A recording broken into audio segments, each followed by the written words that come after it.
돈이 굴러가는 기본적인 흐름. 잘 먹고 잘 사는 게 주식 관련해서 가짜 정보가 많더라고요. 용어라든지 이런 게 너무 어려우니까 잘 모르는 사람들도 쉽게 접할 수 있는 서민들 정책을 많이 좀 알려줬으면 좋겠습니다. 바쁜 생활 속에서 반드시 챙겨야 하는 경제 소식. 경제 이슈의 핵심을 짚어드립니다. 발빠른 경제발전소 박연미의 경제픽. 네, 한동안 회사에서 보고서에 이 단어를 쓰면 무사 통과다 이런 단어들이 있었거든요. ESG가 한때 그랬고 요즘은 메타가 그렇다고 합니다. 상장 기업에서는 회장님 이게 메타버스랑 관련된 오케이 통과시켜 이렇게 되는 경우가 많다고 하는데 이 메타를 통해 출구를 찾은 회사가 하나 더 있습니다.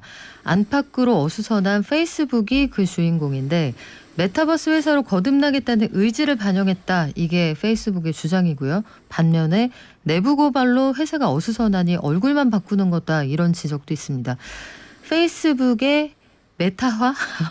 메타로 인생 2막 시작하는 페이스북은 어떤 경로를 걷게 될지 메타버스 전문가 척척박사 익사이팅 FX의 강정수 대표님께 들어보겠습니다. 안녕하세요. 안녕하세요. 자, 메타버스 관련 뉴스들 쏟아지고 있고 요즘 상장 기업들 특히 코스닥 기업 중에는 저희가 그 어려운 걸 해냈습니다. 공시가 쏟아지거든요.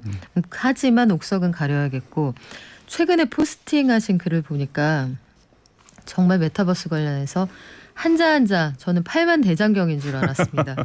이 열심히 공부하셨다는 얘기 제가 잘 알고 있는데 페이스북이 일단 간판을 바꿔 달았어요. 마크 저커버그가 메타라는 이름을 400억을 주고 샀다고 하는데 이 개명 잘한 겁니까? 잘했죠. 왜냐하면 말씀하셨던 것처럼 그 어느 때보다도 기업 페이스북이 창사 이래 가장 큰 위기를 겪고 있습니다. 네.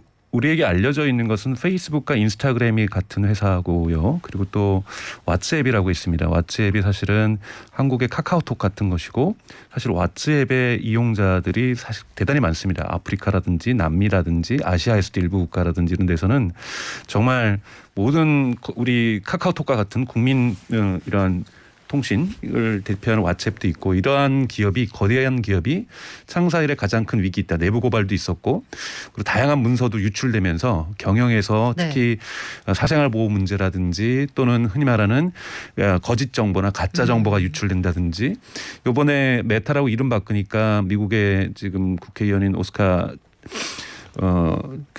코테즈 같은 경우에는 페이스북은 민주주의의 적이다. 민주주의 적이 이름 바꿔봤자 극단적이네요. 아주 대단히 정치적으로도 지금 유럽이나 미국에서 대단히 정치적인 공세를 많이 받고 있죠. 그리고 그러다 보니까 이런 공세도 공세지만 직원들이 동요하는 겁니다. 우리 회사 이거 제대로 되는 건 맞아? 우리 이러다가 망하는 거 아니야? 나 이 회사 계속 다녀야 돼? 그렇게 동요도 하지만 일부 직원들 중에서도 특히 잘 나가는 직원들, 능력 있는 직원들은 이직을 하기 시작합니다. 짐 싸는군요. 네, 짐도 싸고 있고 뉴욕타임즈가 그걸 아주 실체를 제대로 보도했는데 직원들이 아니 지난달에는 A 하라 그러더니 이번 달에는 B 하라 그러고 또 다음 달에는 뭐 할지도 모르겠고 이렇게 내가 5년 6년 다녔지만 이렇게 회사가 어려운 적이 없었다. 이 상황에서 이 지금 저커버그가 승부수를 던진 거거든요. 원래도 메타버스 계속 해왔고 주장해 왔지만 우리 진짜 메타 갈 거다. 우리 회사 이름도 바꿀 테니까 흔들리지 말아라. 우리 이제 잘할 수 있고 정렬해서 이제 다른 거 계속 실험했던 거 이제 좀 접고 모든 실험은 메타로만 갈 거니까 메타버스로만 갈 거니까 흔들리지 말고 방황하지 말자.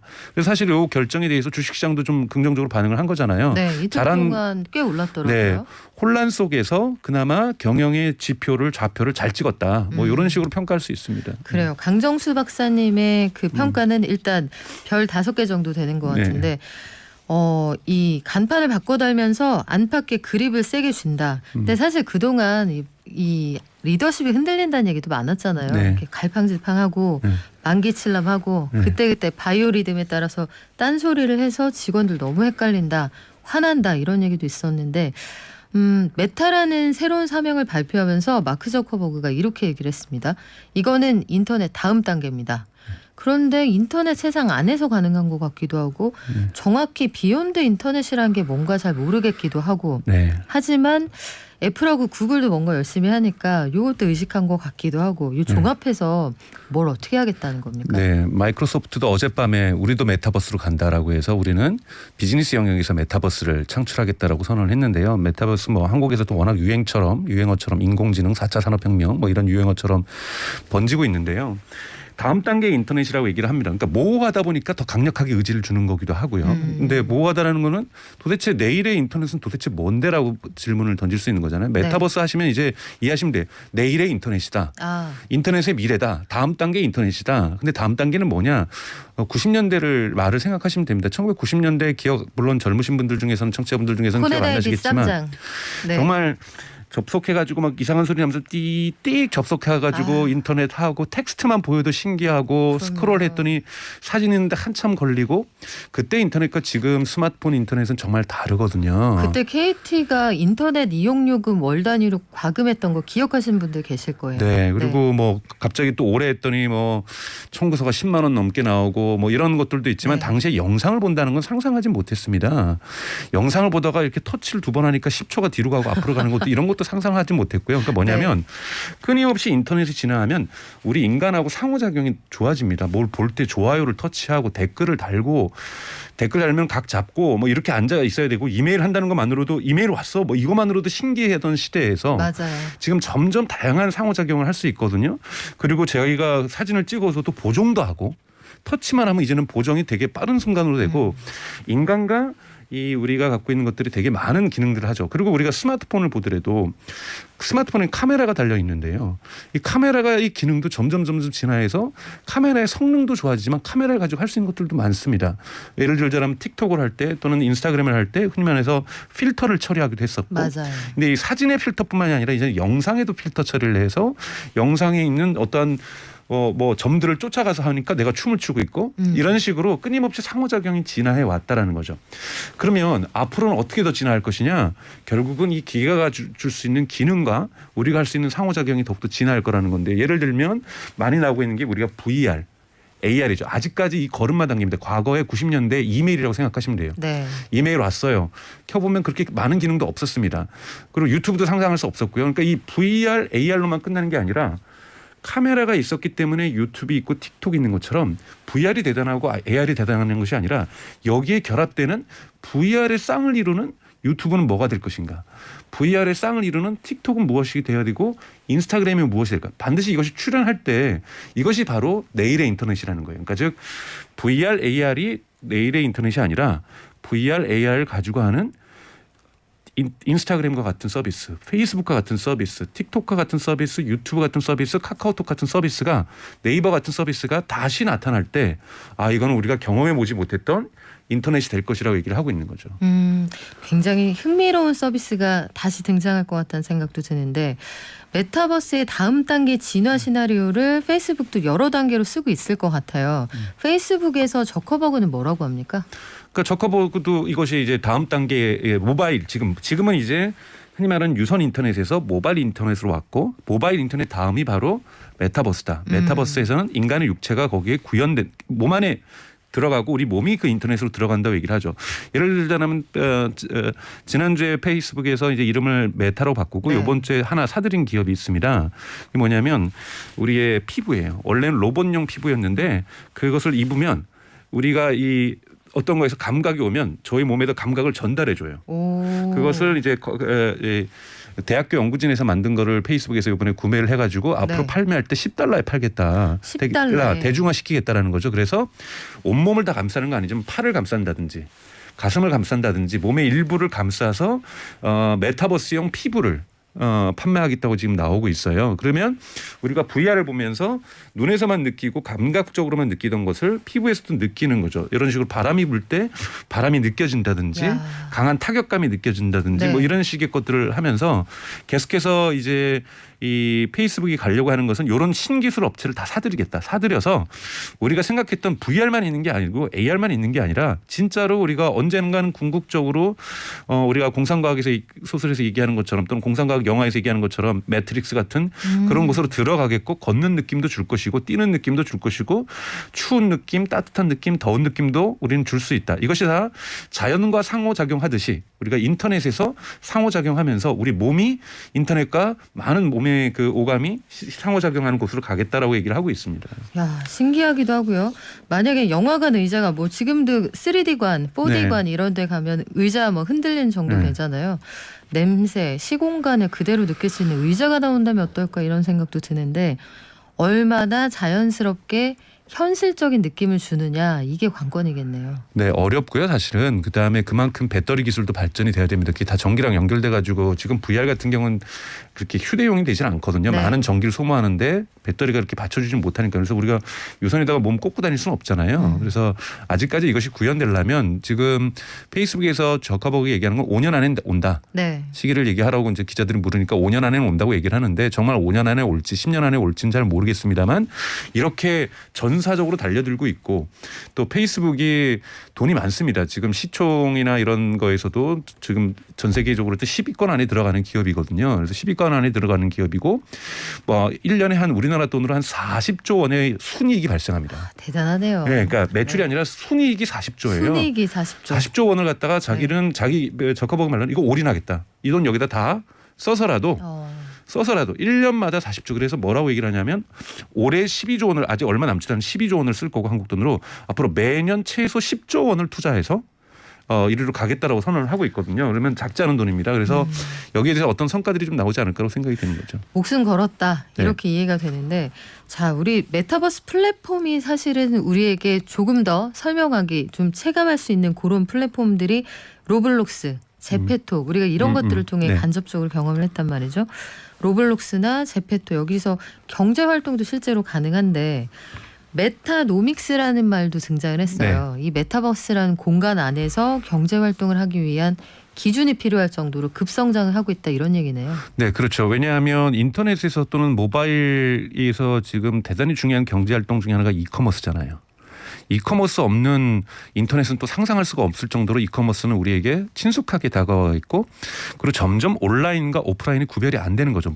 우리가 배달 음식도 마찬가지고 정말 모든 것들이 과거에는 다 오프라인에서만 할 수 있었던 일들을 인터넷에서 지금 구현하고 있는 것처럼 당연히 내일의 인터넷에서도 이런 이커머스 부분은 있어야 되는 거고 지금 이커머스 지금 우리가 모바일을 통해서 다 주식 사시잖아요.